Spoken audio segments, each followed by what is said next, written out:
everyone, and welcome back to another Snapshot review. I really hope you guys are enjoying these videos, and if you are, then don't forget to leave a like on this one and also subscribe to my channel if you haven't already. A lot of you guys that watch my Snapshot reviews aren't actually subscribed, so make sure you do and turn on notifications and it will let you know when I upload a new one. I upload one for every single snapshot, so obviously if you want to find out anything about the new ones, then head on over here and I'll tell you everything you need to know. Don't forget you can also support me on Patreon, the link will be down in the description for you guys if you wish to do so, and make sure you go and check out my second channel, it's called Lily the Bee Creations. There's also a link in the description for you as well. As you can see, we are on the newest snapshot which came out yesterday, 21W10A, and this one has added lush caves. It still has temporarily disabled the loading of old worlds, which is absolutely fine. I imagine that will be fixed at some point in the future. So I'm gonna go ahead and make a new world called Lush Caves. Turn sheets on and put myself into creative, might help. Currently, no, wrong button. Currently, you can only get the Lush Caves in a single biome world. I imagine that this will be the same for each of the new cave types and cave biomes, because it would be much easier, I imagine, for them to implement them all into a regular world once it's all done, rather than having to change around, like play around, change the caves, and implement them into the worlds as and when the snapshots come out, if that makes sense. I hope it does. But yeah, I imagine that's why it's like this, and it'll all be overhauled all at once. So we just take a little fly around. Obviously it is just going to be all plains, but every now and then you see these trees here.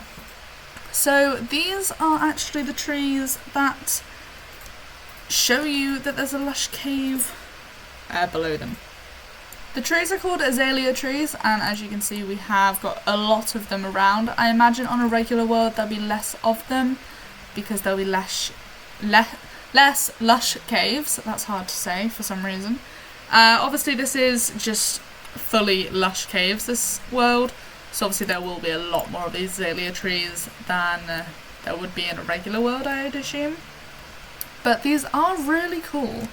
I do want to test if we can pick up these leaves with shears, and I also want to test if, like, what happens if you grow a regular oak sapling with, like, above a lush cave. Like, does it grow into an azalea tree or just a regular oak? So yeah, I do want to just quickly test that out a minute. If I head up here and swap myself into survival, do we...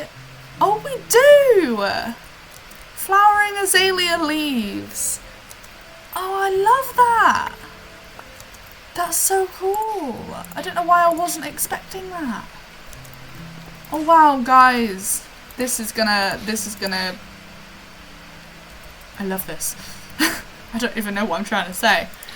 This is gonna do really well for some build ideas. Like, I love it. I love that they've done that. For some reason I was expecting to not be able to, or it to be picked up as a regular oak leaf, but no, I actually love that. Let's test out the... hello, creeper. You stay there. No, I'm not equipped to deal with you. Leave me alone. Right, let's test what happens when we grow. Okay, so it seems to just grow into a regular oak tree. So that's kind of what I expected, really. But I love these trees, and I do love that you can get these flowering azaleas. So wait, what's this? Is this an azalea leaves? Oh, okay. So I imagine you can, obviously if you want these trees in your base, you can just find some, sort of chop it down. Is it a different type of wood, or is that just regular oak wood? It looks like regular oak wood to me. Yeah, just regular oak. But you can come and chop the tree down, shear all the leaves, and sort of make a custom azalea tree. I think that would look pretty cool. And you could just use the flowering azalea leaves. Oh, I have so many thoughts going through my head right now. I want to do a build. I want to build a tree. I really want to. Right, what we're gonna do is pop ourselves into spectator mode and head on down. Oh wow. Oh, I love this. This is amazing. Okay, let me give myself night vision a second.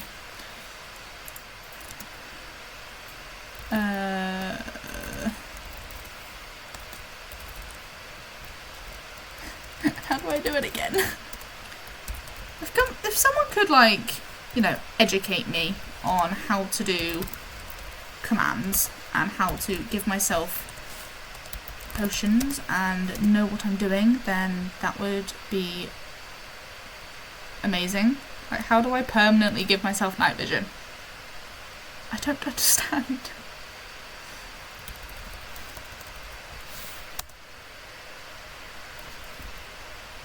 It literally gives it to me for 30 seconds. There we go. I fixed it. I typed a 1 and a bunch of zeros. But, yeah. So, as I was saying, I don't obviously know how big these biomes are going to be when they're actually implemented into the world. But, for now, like, these are huge. But obviously that is because, obviously, the whole world is just one biome, so obviously they are going to be big, but wow, just standing here looks so cool. Like, honestly, like, it's just the ores in the wall, like, these things are cool. I'm so happy. I love this new type of cave. It's so cool. I do love that this is a really brilliant source. Oh, it goes down here. This is a really brilliant source of clay. Like, look how much clay you can find. That's so amazing. You can also obviously come down here and get yourself the flowering azalea bushes and just the regular azalea bushes if you wish. So yeah, it seems to look like the drip leaves spawn in on clay. Obviously the smaller ones can spawn actually up here as well, and the big ones. I don't know why I said the smaller ones. Both of them can spawn actually on the clay. Yeah. Oh, there's there's a diamond there. That's cool. I also really love can you see these particle effects, guys? I don't know if you will be able to, but if you can, it looks so pretty.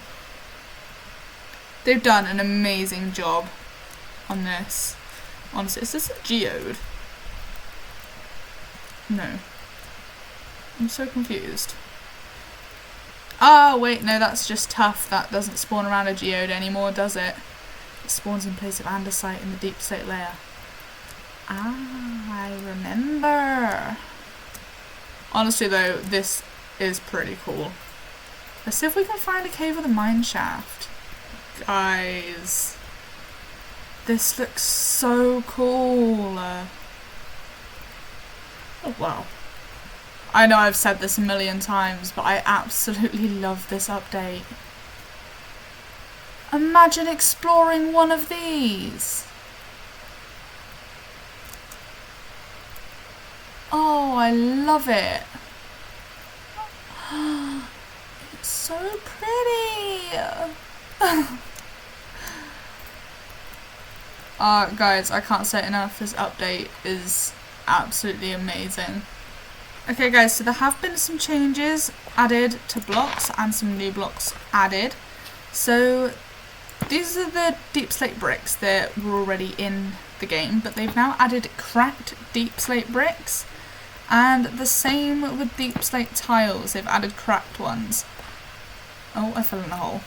Guys, I love these. This one, I think, is one of my new favourite blocks, and I don't know why. But yeah, they've also added infested deep slate. So this is regular deep slate, this is the infested one, as you can see, with just hole. As you can see, like with normal invested stone blocks, it looks exactly the same. You can't tell. Obviously this will be spawned in around sort of underneath mountain biomes. That skeleton was blended in. I did not even notice him down there by the clay. Now he's gone.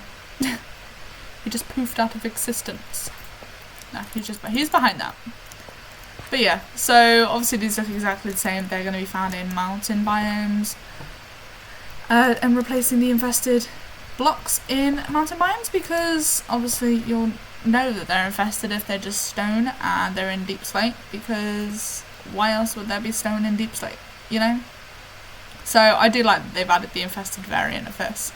They've also added a deep slate variant for coal ore, copper ore, and emerald ore. These all look amazing, by the way. I do know obviously they can't be found in the deep slate layer because they don't generate low enough. These have only been added for the use of like map creators and for data packs, or in creative obviously you can use them, but I do like that they've added that feature so that they can be used in maps and things or creative builds. But obviously just plain old regular survival, you are not going to be able to find these because they don't unfortunately generate below Y0 low enough for them to actually be deep slate ores, so these will still in survival just be regular stone ores.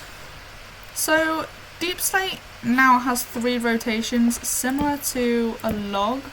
Obviously you can see that it has 3 different rotations. Deep slate is the same, so yeah, I love that they've added that, because obviously the top texture is completely different to the side textures, and they have changed the top texture. I personally prefer this. When there's obviously a lot of it, it looks so much more natural. Like, as you can see, like, this looks a lot more natural than it did beforehand, and it also actually rotates the pattern, so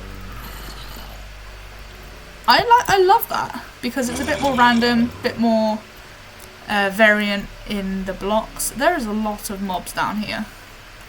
Guys, these caves are going to be dangerous, so make sure you bring lots of torches, and I suggest don't go caving until you have full netherite gear. That is my suggestion, okay? Like, what is happening here?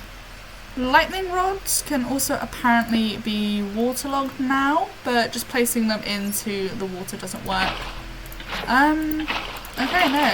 Apparently there's an issue with that, so it's supposed to be able to waterlog, so obviously in future we will see this implemented, we will see this fixed, it will be able to be waterlogged, but currently, yeah, you can't actually waterlog it, so I think that's some sort of bug, because it says in the changelog that it should be able to, it's able to waterlog, so I'm excited to see that in the future, because you could use this as some sort of like leg to something, like a little pier or a balcony or something that goes into water. That would be cool.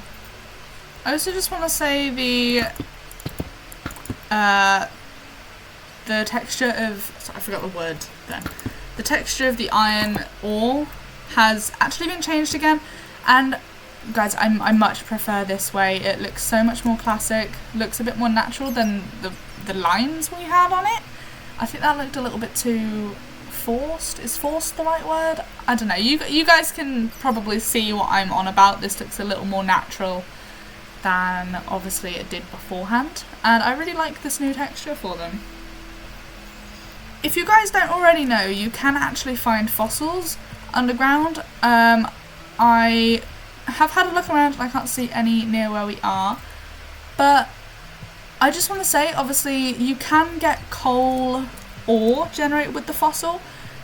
Instead, when you're down in the deep slate layer, instead of coal ore generating alongside a fossil, it will actually be changed to diamond ore. So guys, these fossils are definitely worth finding if you want to find some diamond ore. I imagine it would be deep slate diamond ore, but I'm not too sure about that. Again, please mind my phone. I should probably put it on silent. I'm going to put it on silent because, you know, trying to film a video.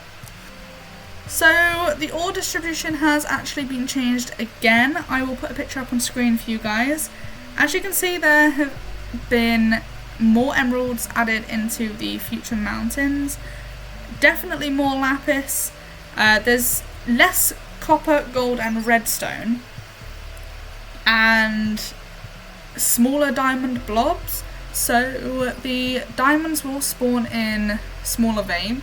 Sorry, I wrote it up with the sound. This is going well. Diamonds will spawn in smaller veins, but the veins will be like more frequent. But this does mean that there will be slightly less diamond ore in your worlds overall, which I don't really know how I feel about that.